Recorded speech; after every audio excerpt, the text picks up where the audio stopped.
A little while back on Facebook, there was a discussion of things pertaining to miracles, and I wanted to weigh in with a comment about identifying miracles, but I wasn't able to do so at the time, so I'll do so here.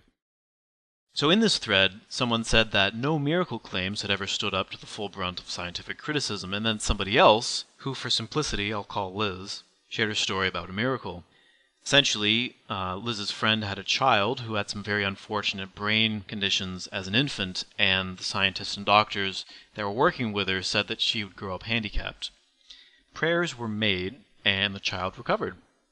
The doctors didn't know how the recovery occurred. Of course, if the doctors had had a clear understanding of the medical reason for the recovery, then this probably wouldn't be a very good miracle anecdote. But because the doctors didn't know how it happened, Liz decided she knew how it happened. It was supernatural. So for the moment, I'm going to imagine that in this world there is a divine agent who has the power to bend nature, and this divine agent sometimes obeys prayers.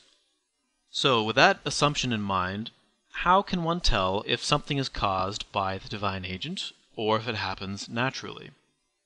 I don't know. I don't think that's an easy question to answer. I know that there are many things that we're virtually certain simply happen naturally, because we do have a pretty good understanding of many things in the natural world, such as why does it rain, why does disease spread, why does the sun travel in a different arc different times in the year depending on where you are.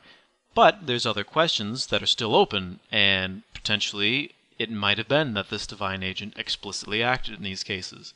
For example, what caused the space-time expansion? How did the first self-replicating molecular structure originate? What kinds of recovery are possible for infants with abnormal brain conditions? For things not presently understood, it's entirely possible that the divine agent was indeed responsible.